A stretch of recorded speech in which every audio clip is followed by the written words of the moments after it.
অসমীয়া জাতিৰ হিয়াৰ আমঠু আমাৰ প্ৰাণৰ অতিকে আপোন জুবিন গাৰ্গ অসমৰ সম্পদ।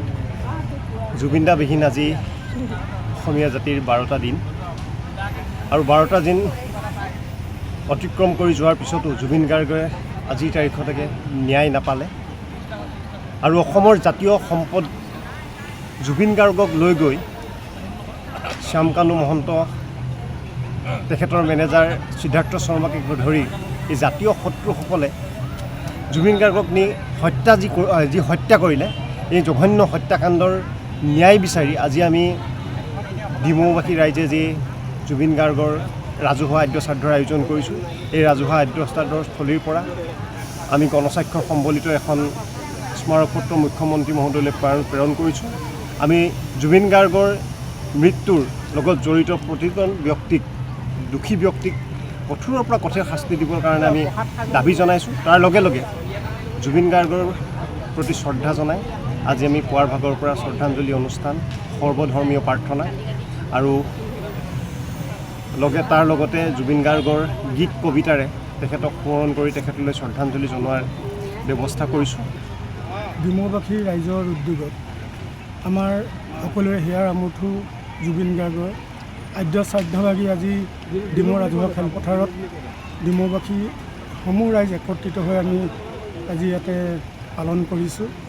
পুৱাৰ ভাগত বন্তি প্ৰজ্বলনেৰে কাৰ্যসূচী আৰম্ভ কৰে ডিমৌ পৌৰসভাৰ পৌৰপতি ডাঙৰীয়ানী। তাৰপিছতেই বিভিন্ন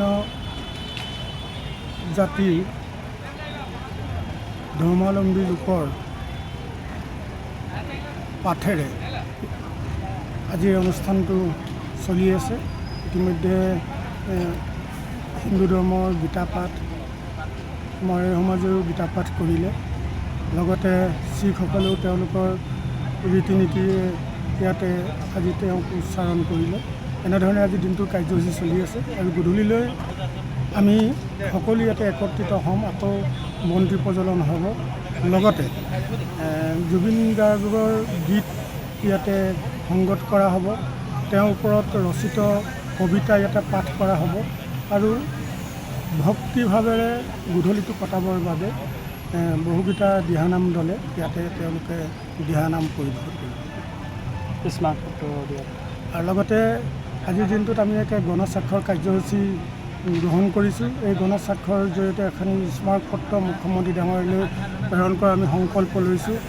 আমি আশা ৰাখিছোঁ, আমাৰ পত্ৰত উল্লেখ আছে যে জুবিন গাৰ্গে উপযুক্ত ন্যায় পাব লাগিব। ইতিমধ্যে বিভিন্ন আপোনালোকৰ মাধ্যমৰ জৰিয়তে যিবোৰ কথা ওলাইছে তাৰ দ্বাৰা প্ৰতীয়মান হৈছে যে জুবিন গাৰ্গৰ নিশ্চয় হত্যা কৰোৱা হৈছে। এই হত্যাত যাতে জড়িত ব্যক্তি কোনো কাৰণতে হাৰি যাব নোৱাৰে, উপযুক্ত যাতে তদন্ত হয়, এই তদন্ত ক্ষিপ্ৰতাৰে আগবঢ়াই নিবৰ কাৰণে গণস্বাক্ষৰ জড়িত এক দাবী সম্বলিত পত্ৰ আমি মুখ্যমন্ত্ৰী ডাঙৰীয়ালৈ প্ৰেৰণ কৰাৰ আজি দিনটোত সিদ্ধান্ত গ্ৰহণ কৰিছোঁ।